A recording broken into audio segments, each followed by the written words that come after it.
In this episode of Agri-Tech Media, I will give you a preview of the brand new combine harvester from Case IH. This is a new AF series. The series is divided into two different models, the AF10 and the AF9. And this is the AF9. Actually, this is the only one in Europe right now. The harvester series will be launched on the European market for the season 2025. And together with Niels Petersen, we will give you a walk around about this new interesting machine. And I can already now tell you there's a lot of new development in this new combine harvester. My name is Morten, this is Agri-Tech Media, and this is the new combine harvester from Case IH.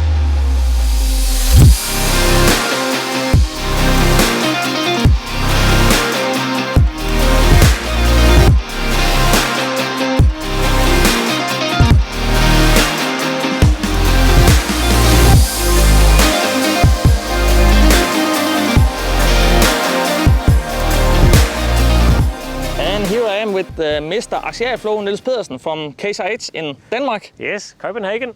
Yes, and right behind you we have the brand new AF9 combine. Yes. Yes. It is very, very new. It's the only unit we've been able to get to the field now. It's a test unit, which has come here to Europe, so we can test it in European conditions. In the series, there's the AF9 and there's also the AF10. So the AF9 has 634 horsepower from a 13-litre engine, and the AF10 has the 775 horsepower from a 16-litre engine. So it's going to be very interesting because it's a completely new series. So today we have the 160 series and we have the 260 series. So now we're going to move on to the AF series as well as a third series, and we have the AF9, AF10. In the US, there's also the AF11. Yes, because maybe some have seen this AF11 driving, but that's only for the North American market. Yes, it's introduced for the North American market, yes. So here in Europe we'll be doing the 9 and 10, and in the US we do the 11. Yes, okay. So here we are with the AF9. You can say the small brother in the series. Yes, the little brother. The little brother, yeah. Who's quite big, to be honest. Yeah, yeah. And we can start with if you look at the tires, the front tires is. It's quite huge. I'm not the tallest guy, but still I'm 175 or something, and it's 46-inch tires now. So here in Europe we're quite happy with tires as well. It's a good alternative to the track systems. It's a cheap alternative. So we're going to test this out and see how it works in our conditions. I think it's going to be quite good. We've been happy with the 38-inch tires we've had until now. We need to think of the width. The machine is just over 4 meters wide now, which is okay for our conditions. So I'm looking forward to that for sure. But you have the opportunity to have tracks on the combine as well? We can still have the 34-inch tracks if we want to, or even which are narrow as well. So, but for our conditions, we're used to using the wide tracks, so as we call them. Yeah. Okay. And behind the wheel, you can say we have the heart of the actual flow, exactly. the actual flow, history, the heritage, and so on. So we have the single rotor here. So the people who know actual flow quite well will, of course, think, okay, there's something which is a bit longer than it usually was. But you're absolutely correct. The rotor has been longed a lot more. Has become much longer. I think the best way to describe it is that we look at the concaves. So in the front part, we have two concaves. There's the red one, which is a small wire, and then we have the bigger one, which is a large wire. And this is the adjustable part where we do the threshing. We've always done that. So on the 250 series and the 260 series, we've had these two. If we go behind here, then we have two more concaves, you can say. So this was typically what a 250 series had, an 8250, whatever you want to say. And they stopped here. So we had 4 sections on each side, 4 concaves on each side. But now you can see that there's even 2 more. Yeah. So the rotor has become around 80 centimeters longer, it's around 80. So, but just to say, keep it simple, 2 more sections. So we have 2 threshing sections and we have 4 separation sections. So that means we have more time to get the grain out of the straw. And especially in these European conditions where the straw can be very wet or damp, whatever you want to say, it can be sometimes an issue to get the the grain out of the straw. So that's what we're seeing here. We'll get a much higher capacity out of it with less losses. And we have the same diameter on the rotor? Yes, this is still a 30-inch rotor, yes, correct. There's no changes there. So the big rotor, we've still got the 28-degree RAS bars on it, which we really enjoy having here because they're good with the straw. We love keeping our straw as well, so we get a much better straw quality than if we use the 10 degrees. So yes, that's the same. Of course, there's small changes to the configuration on how the RAS bars are seated on the rotor. It's a bit difficult to see it now. We've not taken the section out. But yes, but in general, it's what we want. We want better straw quality, we want higher capacity. That's what we're getting from this. So. Yes. And the grain is going from the rotor and down. Yeah. So yes, of course, it needs to go to the sieve so we can get a good clean sample in the grain tank. So this one's a bit different as well. We can sort of compare it a bit with our mid-range combines, the 160 series, but not completely. So we have a pre-pan here, or the grain pan, as we've always had, and then we have two cleaning shoes in a way. It's not completely right, but just about. So we have altogether here 8.8 square meters of sieve area. So that's a very, very big area we've got under air.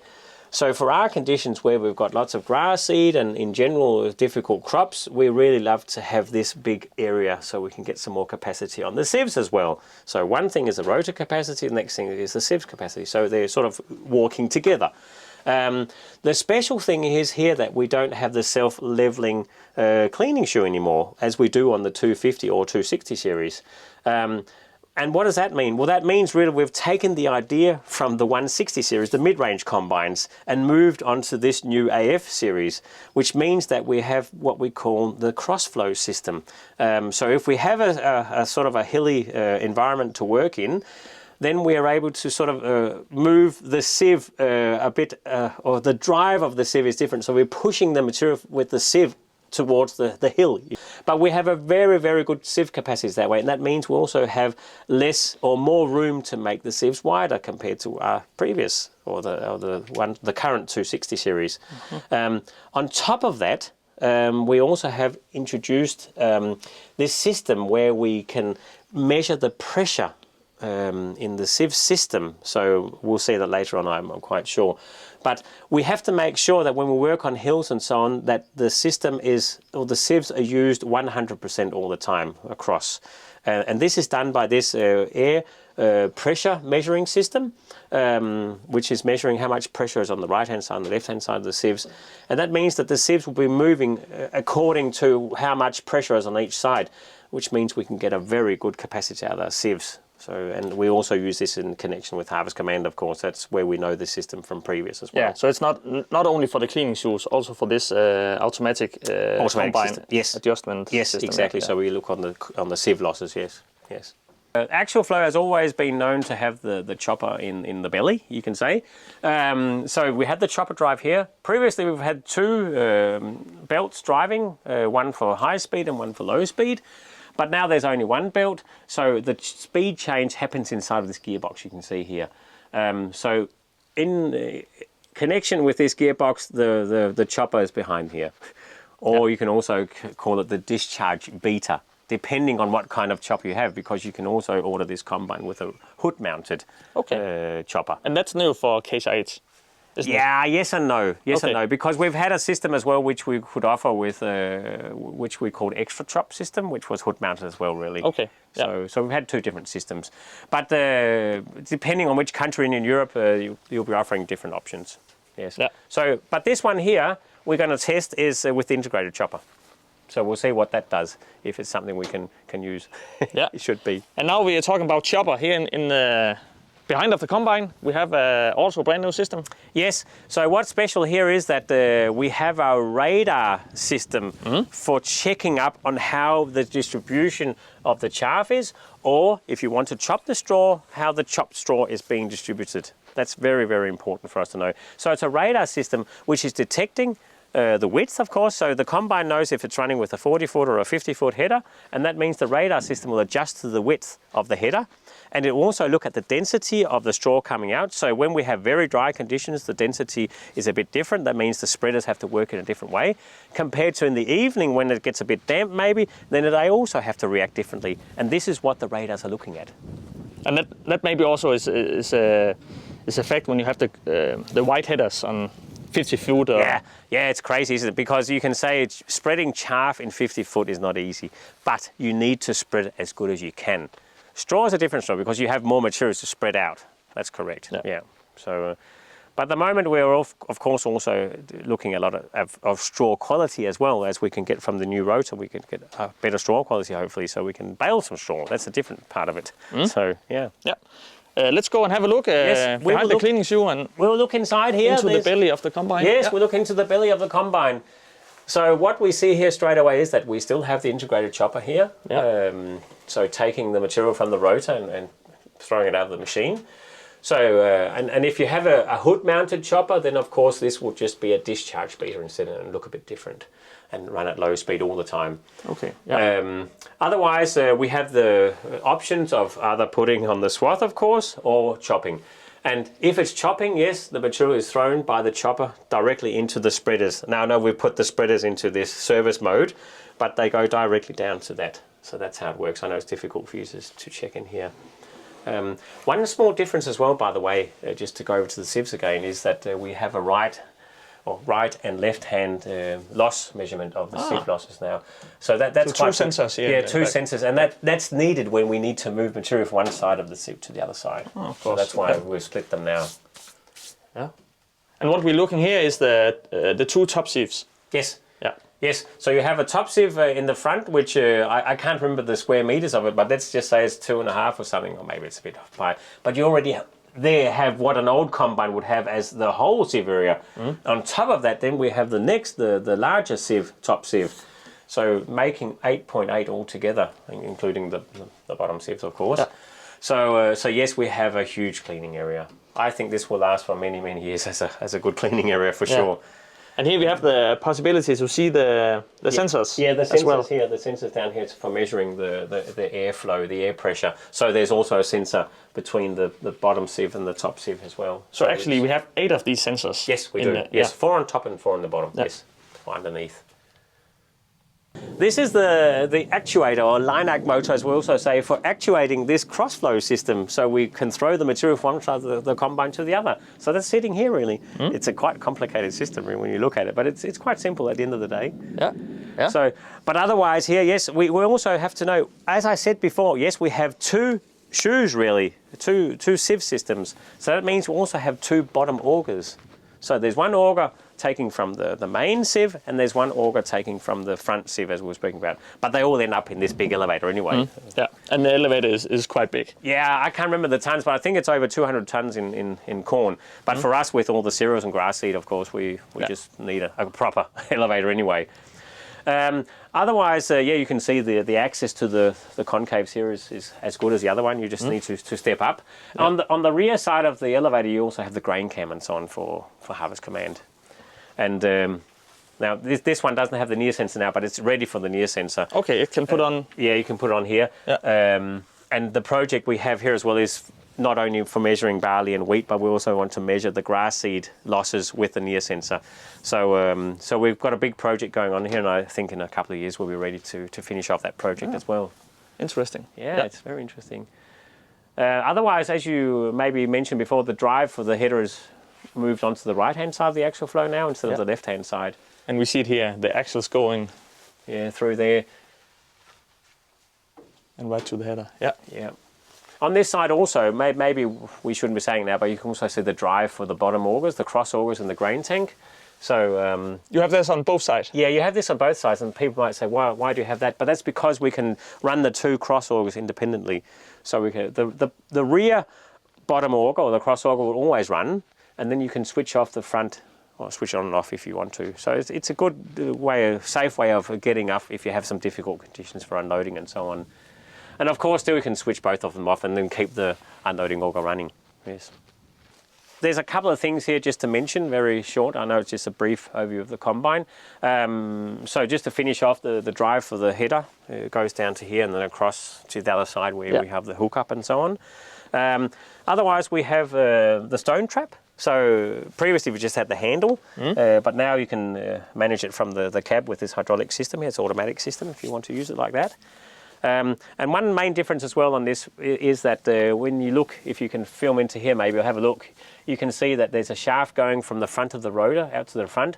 And no, it's not for us to help run the rotor. No, that's not what it's for. No, it's going into an angle gearbox there. And then it's driving what we would maybe say was a feed roll as well, a type of feed roll, which is feeding into the rotor. So as I probably would like to say, it's like a turbo on an engine where you had turbos in old days, you put more air in the engine. This is just to help to get the flow better into the rotor.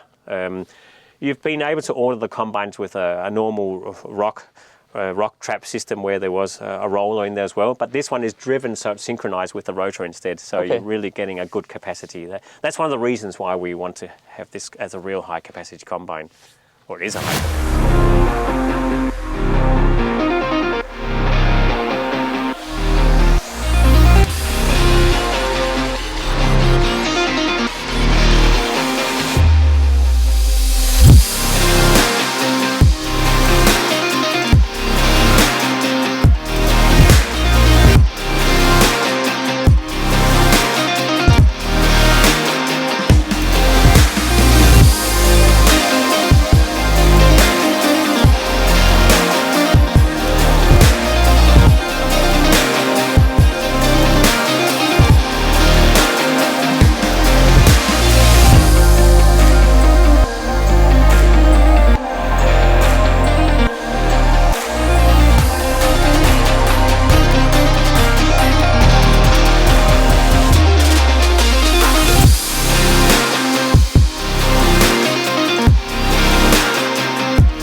On the top, that's where we are.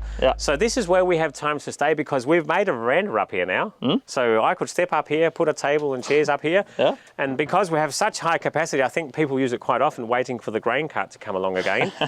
But yes, it's a very nice, and it feels nice and secure being up here because it's a big combine. There's lots of places you need to look, so it's very safe. But let's have a look at the engine. And here we have the engine. Yes. And some engineer did something wrong here by the looks of things because the engine's not straight anymore. Nope. So, it's tilted. Yeah, they did something wrong. But no, it's a completely new design. So this is also a way you can see the difference between the combines.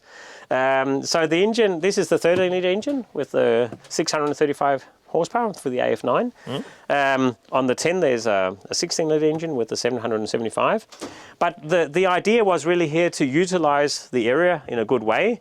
You have sort of the rotor not in direct connection, I know with that, but it's able to make the drives more simple so they have the right angle compared to the rotor. So you can see the big gearbox here, it also is like the engine, the same angle as the engine. So you have the angle down to the rotor correctly. So there's some engineers who have really done a good job here, and we're really looking forward to this. It's easy for service and so on.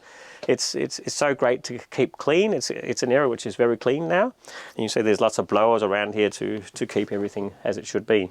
Yeah, and here in front of the engine we have the gearboxes. Yes.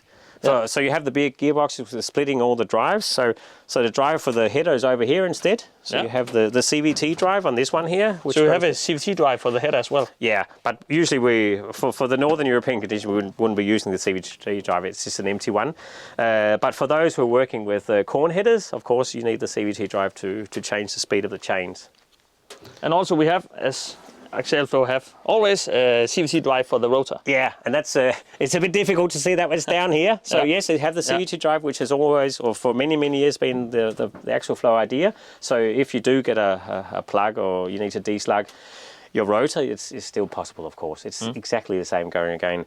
The only change is really that there's an automatic mode now, so you can press a button in the screen and you get a thorough learning of how to do it. The combine will do it itself, do the whole structure itself instead of you pushing the buttons here and now. So that's quite good. I'm looking forward to that system as well. And comparing to the rest of the axial flow, you don't have the cooler at the side of the engine. It's in the front now. No, it's in the front. So it's down between the grain tank and the engine compartment. So that's a very nice and clean place. You want to go and have a look? Yeah. We'll just close this one again. And then I can invite you up here on the veranda. You can have a cold drink if you want to. Yeah. Enjoying the view? Yeah, look, what a lovely view, isn't it? With the oak tree and so on. No, but the cooling is happening down here. So that also means that I can come up here with my air pressure and clean much easier. Yeah. Well, the other one was quite easy, but it's really kept in a safe place where there's not much dust. Yeah. That's the idea, of course. Yeah.